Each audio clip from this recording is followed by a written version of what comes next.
Okay, good day. Meron po tayong binili ngayon sa Shopee na gamit pang mobile. So, yung dahilan natin kung ba tayo bumili nito as a request naman ng isang tropa na lagi daw napupundihan ng driver unit sa kanyang tripod na pang video okay. So, sabi niya, bili daw muna ako, subukan ko, bago daw siya bumili. So, ayan, ito yung aking binili as, sabi mo, challenge para sa akin yun. Para masubukan ko rin kung totoo nga. Bumili ako ngayon sa Shopee ng feedback destroyer. Tatlong version po yung meron nito. Yung 2.0, 4.0, tsaka 6.0. Ibig sabihin, yung mga number po na yon, yun po yung dami ng microphone na pwede natin ikabit sa kanya. So, buksan na po natin.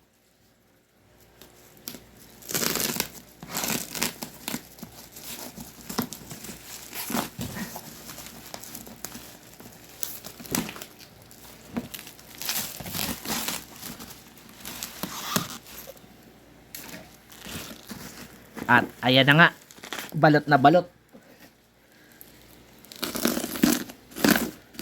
Balot na balot ang ating product.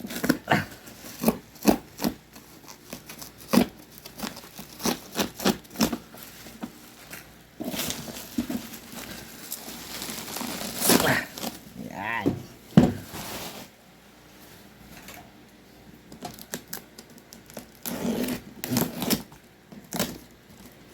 So, ito po yon yung sinasabi ko kanina na tatlong version po niya. Yung 2.0, 4.0, tsaka 6.0. So, ang gagawin natin dito, review natin yung itsura niya, then paano siya i-install sa amplifier or mixer. So, ito.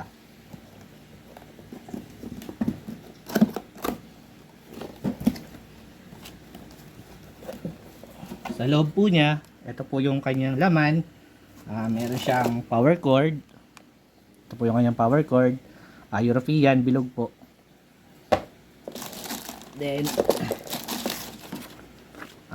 manual. Nandito kaya yung, nandito rin yung kanyang installation. Susundin natin to. So, ayan. Ito po yung iba-ibang version niya. Yung 2.0, 4.0, tsaka 6.0. So, ito po. Diyan po yung proper connection niya. So, ito na yung mismong item.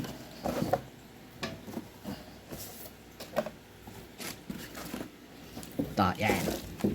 Tanggalin na natin sa plastic.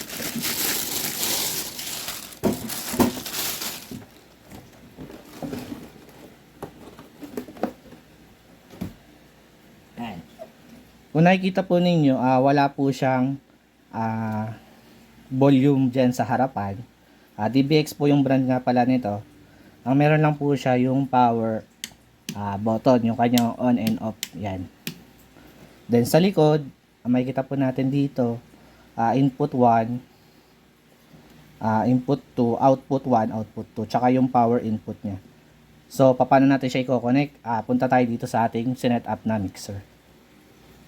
So, ayan, bago natin testingin yung ating product, yung ating feedback destroyer, testingin muna natin sa mixer. I-demo muna natin na merong feedback destroyer tsaka wala. So, dito muna tayo sa wala. Direct input muna tayo sa ating mixer. So, ayan. So, ang gagamitin ko ay yung channel number 12. Ayan, para magkakadikit sila.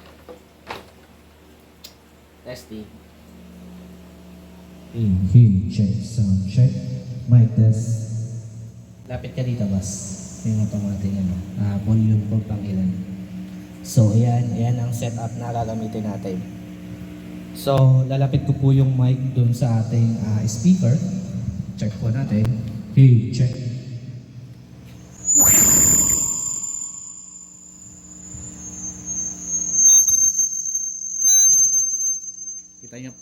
Kita po ninyo, umiilaw-ilaw yung ating bulb dun sa loob. So, ayan. So, ngayon, ikakabit natin yung ating product. yung ating feedback destroyer. Subukan natin kung effective nga ba. So, hinaan muna natin yung volume. At tandaan po natin yung setup ng volume natin. Ito sa number 12. So, paano natin siya i-install? So, yung product po natin ay version na 2.0. Ayan. 2.0. Ito po. Ayan. Sa pagkakabit po nito, bali, ito yung ating dalawang input. Input 1, then input 2. Output 1, then output 2. So, yung ating output, yun ang pupunta sa ating mixer. So, ito yun. Papunta yun dito sa ating audio source.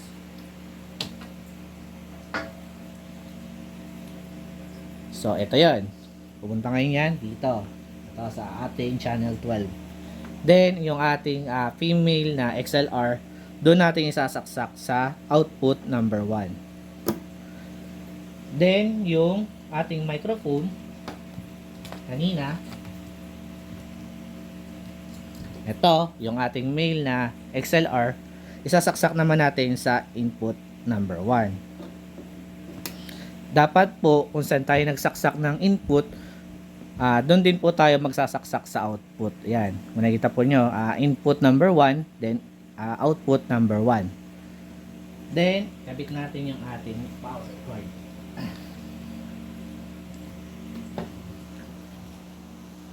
So, ayan. European po siya, bilog. So, kailangan pa natin ng adapter. Okay, ating adapter. Ito.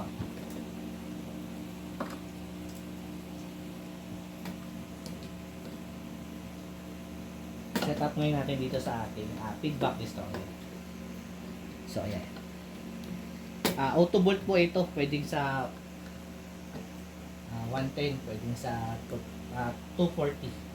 100 to 240 volts. So, ayan. Pinapit na po natin. Then, i-on natin pa. So, ayan. Nag-ilaw na po siya. Then, testing natin ulit. Balik tayo dito sa ating mixer, number 12. So, ayan. Hey, check. Halos wala pong pinagkaiba sa volume kanina na naka-direct input tayo sa mixer, then naka-feedback destroyer tayo. So, balik tayo doon sa ating speaker, tapat natin ulit.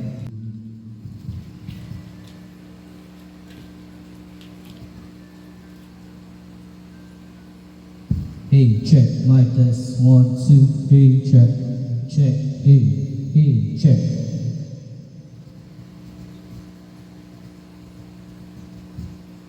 Hey, check. Mic test. 1. Hey, hey, hey. Mic test. 1, 2. Hey, hey, hey, check. Sound.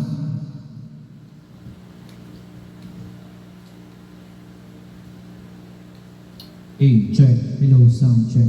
So, ayan, ite-testing po natin ulit na naka-direct tayo sa mixer. So, ayan, tignan po natin.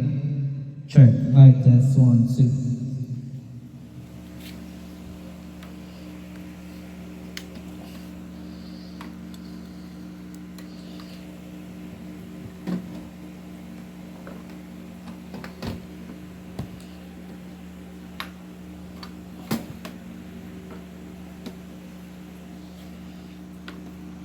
So, volume natin ulit. Hey, check, check. Mic test. 1, 2. Ito pa rin po yung dati nating settings. Ayan. Then, tatapat tayo ulit dun sa microphone. Ilapit na ang speaker.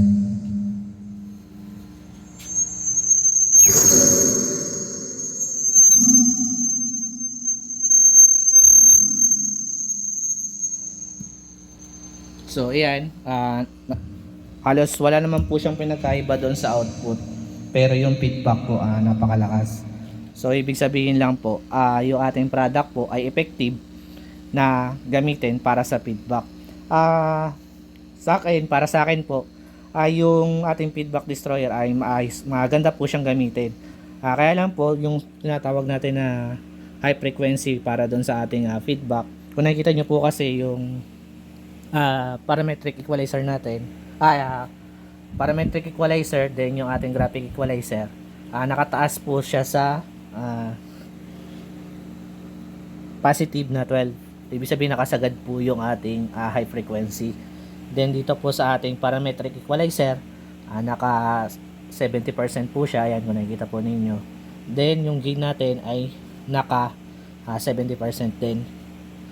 Then yung ating volume dito kanina nasa around 40 po siya. Yan, nandyan po. Kahit i-testing po natin siya ng paulit-ulit, talaga nagpi-feedback po siya. So, may mga paraan naman na hindi na tayo gagamit ng feedback destroyer. Kaya lang, yung sound output po na o yung sound quality po kasi ng ating microphone ay nagbabago. Tulad po nung ginagawa na nilalagyan po ng sa ceramic capacitor na 104 ground to positive, nag-iiba po yung sound output. Hindi po katulad ng ating feedback destroyer na kahit po wala yung ating capacitor, hindi po nagbabago yung ating output. So yan, yung brand po niyan, DBX. Yung mga gusto pong mag-avail, may mga ibang brand pa po ito. Meron naman po sa online, Shopee or Lazada, or pwede po sa mga stores sa Raon, meron din naman po. So ayan, yung connection po natin, lagi po natin pagbabasihan yung ating service manual. So ito, nandito naman po lahat yung instruction niya para sa version 2.0, 4.0, then 6.0. Okay.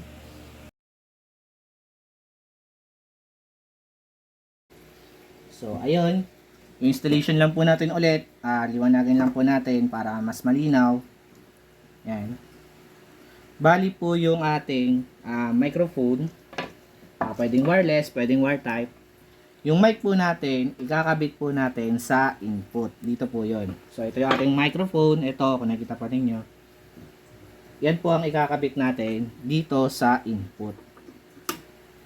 Then, yung papunta po sa amplifier, kung yung amplifier po na gamit nyo, integrated, meron po yung pangsaksak na PL, or kung may XLR po siya, tulad ng ibang mga integrated amp, dito naman po siya sa my output. Ito po yun, yung ating female na XLR. Dito naman natin siya isasaksak sa output number 1.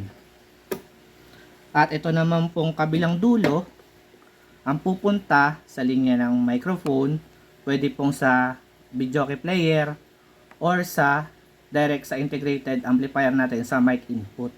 Or kung may mixer po kayo, dito nyo po siya ikakabit sa mga channel na to. Pwede pong XLR na male, pwede rin pong PL. Ito po. Dito nyo po siya isasaksak. Yan. Kahit alin po dito.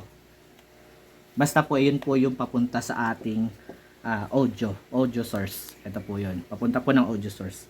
Bali, ayun po ulit. Balikan natin. Yun po yung kanyang output. Yung output po ang pupunta sa ating audio source.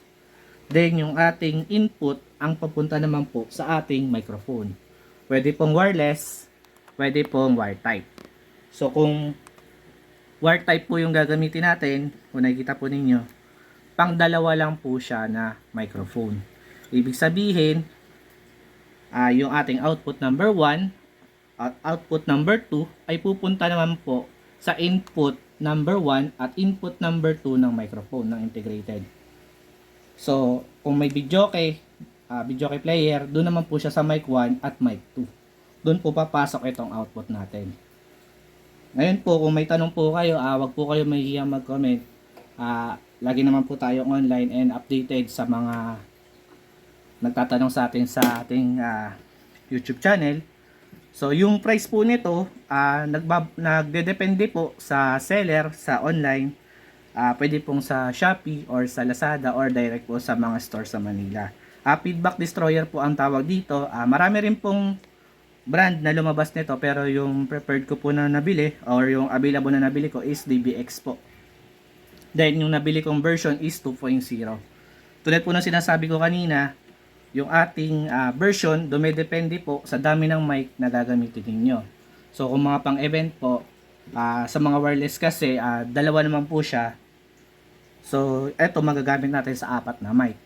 So kung cord type po yung gagamitin natin, pang dalawang microphone lang po. So kung 4 na cord type, yung 4.0 po na version. Kung 6 po na mic, yung 6.0 po. So tapusin ko na po yung ating video. Sana po ay may natutunan kayo. At sana din ay huwag niyong kalimutan mag-like, share, and subscribe. Salamat po. Thanks for watching. Please don't forget to like,